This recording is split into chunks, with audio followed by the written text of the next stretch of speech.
In my left hand is a worn gray winter hat that my grandmother knitted me years back. It hugged my head the first time I got my tongue pierced, and held my brains in when the sledding hill bent my forearm in half in the winter break of 2001.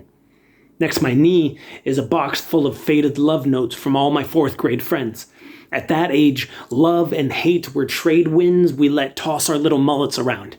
Extreme was all there was, and we never really understood why we hurt so bad when we did, but never had to question why we loved instinctively with passion.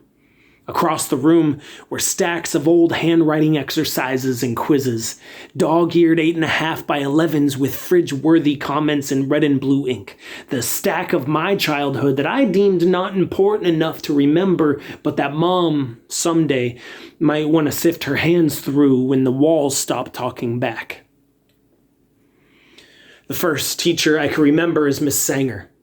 2nd grade, and with a soft tone and even bluer eyes, it's a wonder I learned anything else that year. April was the first girl I could ever remember to insult me publicly with the schoolyard chant, crisscross applesauce, do me a favor and get lost. 15 years later, the internet says drugs got her in a chokehold. Patrick Waitman is dead. Well, I can't find him on Instagram anyway. He gave me his lucky charm when I moved to New England. It was a staple bent to the shape of a P for Patrick, a golden ticket if our 9-year-old eyes had ever seen one. Stephanie, Denny, and I still talk about the time we lit up the roller rink on my birthday, but distance and adulthood make the calls much less frequent. I've carved the excess fat from the walls, and my bedroom is starting to look as though maybe someone else could grow up here now.